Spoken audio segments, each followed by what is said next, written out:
وبرکاتہ. ایسا نام جس سے سنتے ہی تحریک دو حصوں میں بٹ جاتی ہے. حجاج بن یوسف بڑا ظالم شخص ہے. حضرت حسن بصری رضی اللہ تعالی. حقیقت کیا ہے, اصل مسئلہ کیا ہے؟ اصل میں آج ہم حجاج بن یوسف کے بارے میں بات کرتے ہیں. جانیں گے آخر حجاج بن یوسف کون تھے, حجاج بن یوسف نے کیا کیا ہے. ویڈیو کو آخر تک ضرور دیکھیے گا اور سنیے گا حجاج بن یوسف کے بارے میں. وعلیکم ورحمۃ اللہ تعالی وبرکاتہ. تو چلیے دوستو, آج ہم بات کرتے ہیں حجاج بن یوسف کے بارے میں. تاریخ کا عبرتناک واقعہ. حجاج بن یوسف حافظ قرآن تھا.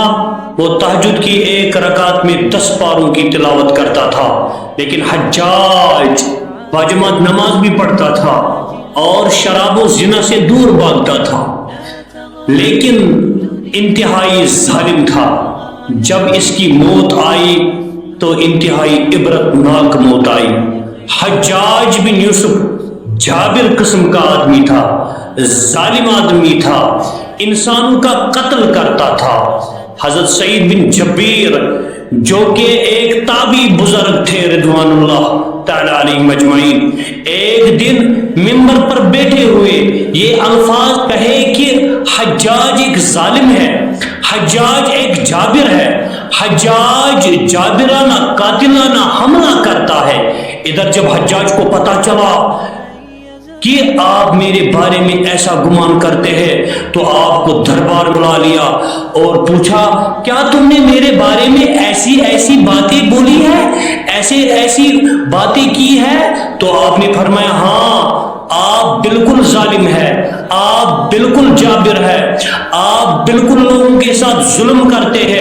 یہ سن کر حجاج کا رنگ غصے سے سرخ ہو گیا اور آپ کے قتل کے احکامات جاری کر دیے. تو سعد بن جبیر مسکرانے لگے, ہنسنے لگے, مسکراہٹ زبان پہ تھی. تو حجاج کو ناگوار گزرا. سنیے, پوچھا کہ آپ کیوں مسکراتے ہیں, آپ کیوں ہنستے ہیں؟ تو سعد بن جبیر رضی اللہ تعالی عنہ نے فرمایا جواب, میں تیری بیوقوفی پہ ہنس رہا ہوں اور جو اللہ تجھے ڈیل دے رہا ہے, موقع دے رہا ہے, اس پر مسکراتا ہوں, اس پر ہنس رہا ہوں. حجاج نے پھر حکم دیا کہ اس سے میرے سامنے ذبح کر دو. جب خنجر گلے پر رکھا گیا تو آپ نے اپنا رخ قبلہ کی طرف کیا اور یہ جملہ فرمایا, اے میرے رب, اے کل عالم کے مالک کل, اے میرے پروردگار, میرے چہرہ تیری طرف ہے, تیری رضا پر میں راضی ہوں. یہ حجاج نے موت کا مالک, یہ حجاج بن یوسف جو ہے یہ موت کا مالک نہیں ہے, نہ یہ زندگی کا مالک ہے. بس میرے رب اس حجاج کو اس ظلم کا حساب لے لے. جب حجاج نے یہ سنا تو بولا اس کا رخ قبلہ کی طرف سے پھیر دو. جب قبلہ سے رخ پھیرا تو آپ نے فرمایا یا اللہ, رخ جدھر بھی ہو, رخ جس طرف بھی ہو, میرا چہرہ جس طرف بھی ہو, میرے رب تو ہر طرف موجود ہے, تو ہر جگہ موجود ہے, مشرق میں موجود ہے, مغرب میں موجود ہے, جنوب میں موجود ہے, حکمرانی ذرے ذرے میں ہے, تیری حکمرانی پتے پتے میں ہے. میری دعا ہے کہ میرا قتل اس حجاج کا آخری ظلم ہو, میرا قتل اس حجاج کا آخری جبر ہو, میرے بعد یہ کسی پر مسلط نہ ہو. جب آپ کی زبان سے یہ جملہ ادا ہوا, اس کے بعد میرے دوستو حجاج نے اس تابعین میں شمار ہوئے صحابی یعنی کہ سعید بن جبیر رضی اللہ تعالیٰ عنہ کو قتل کر دیا, قتل کروایا. انا للہ و انا الیہ راجعون.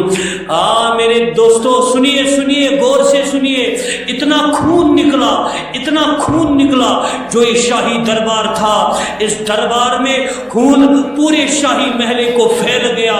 مگر سمجھدار لوگوں نے کہا یہ خون کیوں اتنا پھیلا؟ تو کسی عقل مند نے کہا جب کوئی خوشی مسکراتا ہوا اللہ کی رضا پر راضی ہوتا ہے تو اس کا خون اسی طرح بہہ جاتا ہے۔ حجاج بن یوسف کے نام سے سب واقف ہے۔ میرے دوستو، مدینہ، طائف اور یمن کا نائب مقرر کیا تھا اور اپنے بھائی بشر کی موت کے بعد اس سے عراق بھیج دیا، جہاں سے وہ کوفہ میں داخل ہوا۔ ان علاقوں میں 20 سال تک حجاج کا عمل دخل رہا۔ اس نے کوفے میں بیٹھ کر زبردست فتوحات حاصل کی۔ اس کے دور میں مسلط پہنچ گئے تھے۔ حجاج بن یوسف نے ہی قرآن پر اعراب لگوائے۔ اللہ تعالیٰ نے اس سے بڑی فصاحت، بلاغت اور شجاعت سے نوازا تھا، لیکن حجاج سنیے، حجاج حافظ بھی تھا، حافظ قرآن بھی تھا، قرآن پہ اعراب بھی لگوائے۔ حجاج نماز بھی پڑھتا تھا، شراب سے بھاگتا تھا، شراب نوشی سے بھاگتا تھا، بدکاری سے بھاگتا تھا، لیکن جہاد کا دہنی اور فتوحات کا حریص تھا۔ مگر افسوس، مگر اس کی تمام اچھائیوں پر اس کی ایک برائی نے پردہ ڈال دیا۔ وہ برائی کیا ہے؟ وہ برائی ظلم ہے، وہ برائی جبر ہے، وہ برائی قاتلانہ حملہ ہے، وہ برائی لوگوں کے ساتھ قتل بازی ہے، وہ برائی لوگوں کے ساتھ ظلم ہے، وہ برائی مسلمانوں کے ساتھ ظلم ہے، وہ برائی مسلمانوں کا خون بہانا ہے، وہ برائی صحابہ کا خون بہانا ہے۔ حجاج بہت بڑا ظالم تھا، حجاج بہت بڑا جابر تھا۔ اس نے اپنی زندگی میں ایک خونخوار درندے کا روپ دہار رکھا تھا۔ ایک طرف موسیٰ بن نصیر اور محمد بن قاسر کفار کی گردنیں اڑا رہے تھے، کفار کی گردنیں۔ وہ برائی لوگوں کے ساتھ ظلم ہے، وہ برائی مسلمانوں کے ساتھ ظلم ہے، وہ برائی مسلمانوں کا خون بہانا ہے، وہ برائی صحابہ کا خون بہانا ہے۔ حجاج بہت بڑا ظالم تھا، حجاج بہت بڑا جابر تھا۔ اس نے اپنی زندگی میں ایک خونخوار درندے کا روپ دہار رکھا تھا۔ ایک طرف موسیٰ بن نصیر اور محمد بن قاسر کفار کی گردنیں اڑا رہے تھے، کفار کی گردنیں تن سے جدا کر رہے تھے، اور دوسری طرف خود اللہ کے ولیوں کا، دوسری طرف حجاج خود اللہ کے بندوں اور اولیاء اور علماء کے خون سے ہولی کھیل رہا تھا، علماء کا خون بہا رہا تھا۔ حجاج نے 1,20,000 انسانوں کا قتل کیا ہے۔ اس کے جیل خانوں میں ایک دن میں 80,000 قیدی ایک وقت میں ہوتے، جن میں سے 30,000 عورتیں ہوتی تھی۔ اس نے جو آخری قتل کیا وہ عظیم تابعی اور زاہد پارسا انسان حضرت سعید بن جبیر رضی اللہ تعالیٰ عنہ کا قتل تھا۔ انہی کا قتل کرنے کے بعد حجاج پر وحشت سوار ہو گئی تھی۔ وہ نفسیاتی مریض بن گیا، وہ لا علاج بن گیا، اس کے جسم کو اللہ پاک نے بیماری میں مبتلا کیا۔ حجاج جب بھی سوتا تھا، حضرت سعید بن جبیر اس کے خواب میں آ کر اس کا دامن پکڑ کر کہتے تھے کہ اے دشمن خدا، اے ظالم انسان، اے جابر انسان، میں نے آپ کا کیا بگاڑا تھا؟ تو نے میرا قتل کر دیا۔ اللہ! حجاج جواب فرماتا، مجھے اور سید کو کیا ہوا؟ ہمیں آپس میں کیا معاملہ تھا؟ اس کے ساتھ حجاج کو وہ بیماری لگ گئی جس بیماری کا نام زمہریری ہے، جس بیماری کا نام زمہریری ہے، جس بیماری کو زمہریری کہا جاتا ہے۔ اس میں سخت سردی ہوتی ہے، کلیجے سے سردی اٹھ کر ساری جسم پر چھا جاتی تھی، وہ کانپتا تھا، آگ سے بری انگیٹھیاں اس کے پاس لائی جاتی تھی، مگر وہ صرف سردی کے معاملات میں مبتلا رہتا تھا، اس کو جسم میں ٹھنڈ پڑتی تھی، اور اس قریب یہ انگیٹھیاں رکھی جاتی تھی کہ اس کی کھال جل جاتی تھی، مگر اس سے گرمی کا کوئی احساس نہیں ہوتا تھا۔ حکیموں کو دکھانے پر انہوں نے بتایا کہ پیٹ میں سرطان ہے۔ ایک طبیب نے گوشت کا ٹکڑا لیا اور اس کو داغے کے ساتھ باندھ کر حجاج کے حلق میں اتار دیا.